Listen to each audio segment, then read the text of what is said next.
All right, let's talk Kansas City Chiefs. This is a team building momentum, guys. They kind of had a little bit of a slow start, but they're picking up the pace and lost in the hustle and bustle of how much better the Chiefs are playing was a really smart move. They outsmarted everyone once again. We've come to expect this from Kansas City, but this is a key reason why they've won so many championships and why they've got a lot of great success in front of them.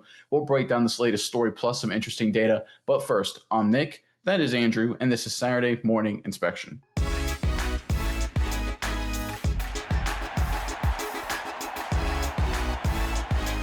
All right, the Kansas City Chiefs, after a rough start to the season, they're playing really good football. They're on top of, I would say, the AFC right now. I know there are teams with better records, but if there's a lurking giant, it's the Kansas City Chiefs. They're playing the best, in my opinion, out of anybody in that entire conference. But lost in how the Chiefs are playing overall, especially after a very convincing primetime victory over the Detroit Lions, was a really great strategic move that the Chiefs made earlier in the year, and now they're yielding massive dividends. And that involves, of course, the acquisition of the tackle Jalen Moore. They, of course, drafted Josh Simmons. He's been phenomenal. He couldn't play Sunday night. They insert Moore, and he was phenomenal. And the Chiefs, seemingly just with two kind of big moves, of course, but not like headline-grabbing moves at the time. It didn't set the NFL world on fire. The Chiefs turned one of their biggest weaknesses, I would argue their biggest weakness last season, into a massive strength. Let's get into the report here. Then we'll get into some interesting data on the other side. This is courtesy of ESPN. Remember when the Chiefs signed offensive tackle Jalen Moore from the 49ers in March? Kansas City was desperate for a real left tackle after the Super Bowl embarrassment in which it could not protect Patrick Mahomes. The Chiefs had hoped to get a shot at the Ravens' Ronnie Stanley, but Stanley surprised everyone by taking a below-market deal to stay in Baltimore right before free agency opened. That left slim pickings on the market at a position where elite talent is scarce. So the Chiefs signed Moore, which had been a swing tackle in San Francisco for 2 years and $30 million. The move was criticized in some places as insufficient, and Moore had never been a starter and likely wasn't the answer at left tackle. But the Chiefs believed they'd take a left tackle in the draft. They hoped it would be Josh Simmons, and it was. But not knowing that in March, they thought Moore would be a competent placeholder if the rookie wasn't ready right away. Because remember, Simmons had that injury concern, so it was a real issue coming into and out of the draft. Fast forward to Sunday when Simmons was a surprising late scratch for the games against Detroit because of a personal matter. Moore stepped in and played left tackle and held up well in the latest strong performance by Mahomes and the Kansas City offense. Would he have been the answer if he had to play left tackle all season? Maybe not, but Kansas City signed him as part of a larger plan, and it has come together the way they had hoped. It's a reminder that not every free agent signing has to be a grand slam, instant solve the problem move. Roster building is complex, and some teams are better than others at seeing the bigger picture. And that last sentence is the most important part of the entire report. Some teams are better than others at seeing the bigger picture. And that could also be read as saying the Kansas City Chiefs are smarter than the other 31 teams when it comes to seeing the bigger picture.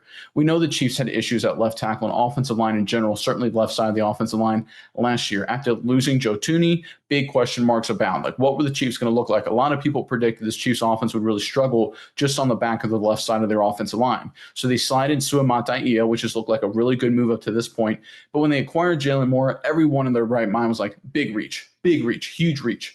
And when they got Josh Simmons in the draft, a lot of people were like, yeah, good pick, but he's hurt, right? Big red flags there. And a lot of people thought, by the June timeframe that this Chiefs offense, the left tackle position, arguably the most important position on this Kansas City offense outside of the quarterback, was the weakest spot of their entire team.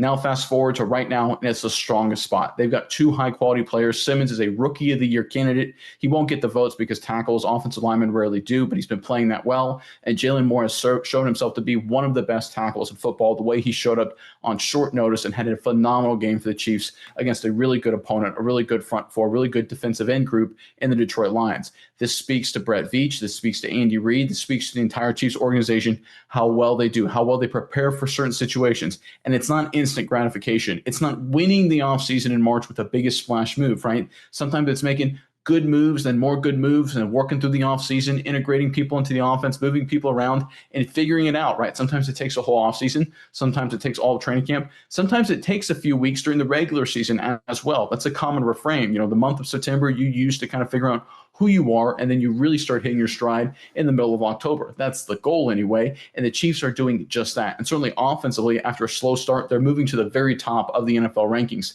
Let's pull up this graphic here, courtesy of Pro Football Focus PFF.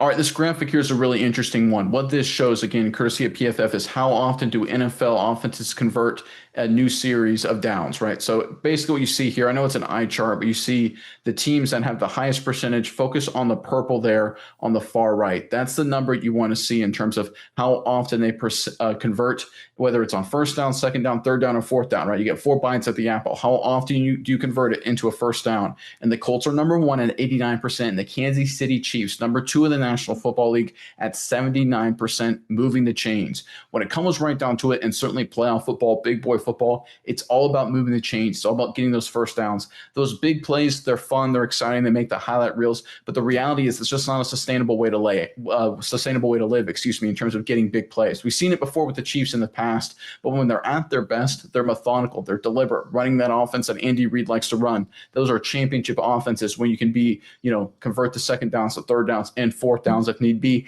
And that's what the Chiefs, after a very slow start to the season, have quickly become, again, the second best offense in the NFL at doing this, which I think is the most important trait. But it's not just this graphic. Let's go into our next chart, courtesy of True Media. Great analytics site. We love working with them. We're fans of their site. So if you're looking for an analytics company to get involved with in whatever capacity, we highly recommend True Media.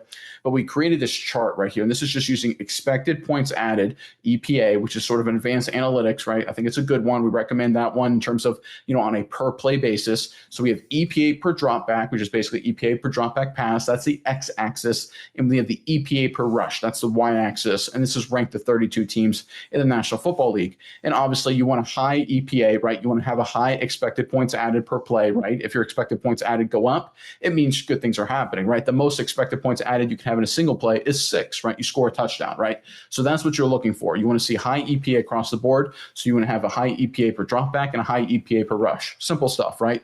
And you'll notice the Kansas City Chiefs, they are in the upper right quadrant, along with the best offenses in football, surrounded by the Colts, the Bills, the Packers, Dallas, Detroit, not far away as well. So this is what we're seeing here from the Chiefs. Again, after a slow start, after a lot of question marks, after some issues at wide receiver, integrating new offensive linemen, this team is cooking. They're playing much better offensive football. We know the defense is going to be good with Chris Jones, Karlaftis. We got some young guys like Omar Norman-Lott and Ashton Jelani stepping up. We know Steve Spagnuolo is going to get the entire defense playing right, especially come the playoff push and the postseason itself.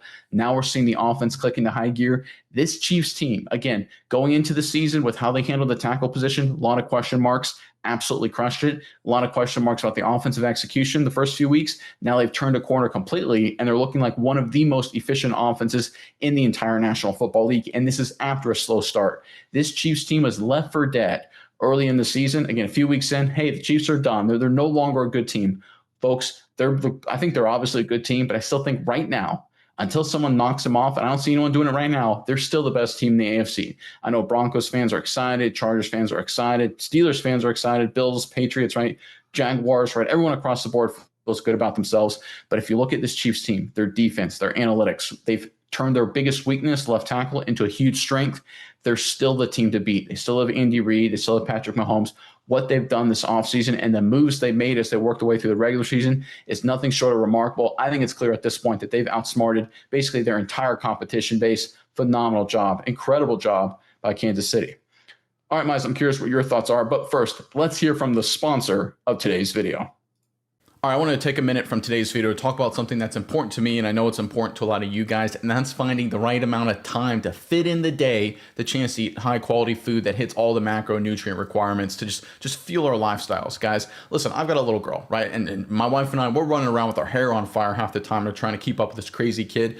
Plus, we got work stuff, we got family stuff, got to take care of the house for God's sakes. I mean, there's just ain't enough time to just spend time to prepare the quality foods that we want to eat just to give us all the nutrients we need to fuel these lifestyles, right? And I know you guys feel the exact same way, and that's where our sponsor today, Chomps, comes in. And look, I know it's a beef steak, but guys, it is delicious. It is awesome stuff. You talk about, my opinion, high quality, 100 calories, 10 grams of protein, 0 grams of sugar. So it's tasty, quality stuff, and it hits every single box in terms of the nutrients. It's hard to find, right? Look, the days of going through a drive-thru to try and get a greasy cheeseburger because you don't have time, that's over, right? The era of Chomps is here. I highly recommend you check them out. I'm a big fan of their barbecue flavor, but if you've got a flavor you prefer, make sure you put it in the comment section below. And while you're down there, make sure you go to the description box below to click our link to learn more about Chomps. Again, Chomps, great product, and I cannot reiterate enough, 100 calories, 10 grams of protein, 0 grams of sugar, incredibly delicious, fits the lifestyle that I'm trying to run, that I know you guys are in the same boat. Make sure you check out Chomps today. All right, Miles, let me turn it over to you now. What are your thoughts on all things Kansas City Chiefs? Yeah, Nick, I think what the Chiefs have done here is kind of remarkable as the way they've game plan, succession plan, did all of this stuff as far as they set themselves up for success because this is a team that came into the end of the season, going into the beginning of free agency, and they said, hey, we have a plan at tackle. We want to go after player A. Well, player A is no longer an option. What do? A lot of teams would scramble and be like, okay, well, let's just get anybody that we can get. The Chiefs take a step back and say, well, who is a guy that we can bring in that can, if something happens, we can have a player slot in and they can do really well. They may have some good attributes to make them a strong backup, a tackle that can come in, physically tough, maybe help us out in the run game, something along those lines, a guy that can really help in that aspect. And then we go after the tackle we want in the draft, use whatever, metrics we can to get the best tackle we can. If it's a guy like Simmons who's injured, that's the guy we really want. Hope he drops to us. Go grab him, do that. Plan worked flawlessly, like the article alluded to. And I think it's really just been something special. Simmons really worked out for the Chiefs. Fortunately, we're not talking about Simmons being out for injury as a personal reason, so he is going to be back. So I think that's really great for the Chiefs as well. But he's been really good in the pass blocking game. But I want to point out something that's really impressive is what Jalen Moore did against, that really terrible team, the Detroit Lions, who've been very bad this season. No, one of the better teams in this entire NFL this season. If we remember back to the True Media graphic, they're actually the furthest team to the right as far as EPA per dropbacks and just rushing. There's a really talented team. So for the Chiefs to come in against this Detroit Lions team with a guy at tackle and more who hasn't been the starter all season and able to game plan and use him and have him perform really well, that is fantastic. You'd say if this guy came in and said, if we can get, a below average performance out of him, maybe slightly average performance on short notice, because seems like a really short notice situation. Whatever happened with Simmons, we'll take it and we'll just kind of game plan around it. Moore did really great. He had an 80.8 run blocking grade in that game. He was an absolute mauler, road grader in the game, in the run blocking game. So I think this is a fantastic pickup. The Chiefs really kind of narrowed down their options and got a guy who, is big, 6'4", 311 pounds. He can do a lot of really good things. You can't have someone work in reps at the blind side and be like an elite pass blocker, like basically right off the bench. He's only played a couple snaps this season up to this point and expect them to do really well. So they got a guy who fit in really well, did a great job run blocking, and they switched their game plan to fit that as well. So I think that the Jalen Moore pickup and the Simmons pickup just shows this Chiefs team is the best, probably the best team in the NFL at future looking forward. And that's where even me, and I'm sure maybe you as well, Nick, saw at the beginning of the season the Chiefs struggling and said, I don't know. There's some doubt in the back of your mind saying, not sure if they're going to be able to get out of it this time. But as we can see, this is a team that everyone says it, and I say it too as well. I don't count the Chiefs out until they are actually out of the playoffs. This is a team that finishes very, very strong. They're able to adapt and grow in the season, and we're starting to see that happen now. I think this is when the best Chiefs football gets to be played. We're starting to see them get even better and better down the stretch, and it's moves like guys like Jalen Moore, moves like Simmons as well, that really show that they are on another level than other teams in the NFL. And it's one of those things, we saw this with the Patriots and their dynasty, like numerous seasons, right? A number of times they start off slow. They start off 2-2, 1-2, something like that. Then they go on a run, right? We saw this with the Kansas City, I think in 2021, I believe, when they started 3-4 with an ugly loss to the Tennessee Titans. I remember that game very clearly. And they turned that around, of course, had a phenomenal season, right? So we've seen this before from Kansas City, but I'm right there with you. After the 0-2 start and even after the ugly win in New York where they looked bad offensively, I was like, I don't know about Kansas City, and they prove me wrong. They prove everybody wrong. That's what they do, and that's what happens when you're the smartest program, the smartest franchise in the National Football League, right? Week by week palpitations, certainly early in the season, you just kind of take it as just bumps along the way. You figure things out, you figure out your core, you figure out your strategy, and then you hit the ground running, and then suddenly you become an unstoppable force. And that's exactly what the Chiefs look like right now. And I think they're the team to beat in the AFC. And if you look at this entire AFC, are the Chiefs, should they be scared of Pittsburgh? No, of course not, right? They've already beaten Baltimore, even though Baltimore's been ravaged by injuries. The Patriots are fun and frisky, but I still think they're young. The Bills look very, very beatable. You look at the Jacksonville Jaguars. Yeah, they beat Kansas City, but that was a wacko game, a crazy finish. And how often is Mahomes going to throw a 100-yard pick six, right? Not likely to happen again. The Texans don't look so great. Right? You look across the entire AFC right now, the Chiefs are in a phenomenal position.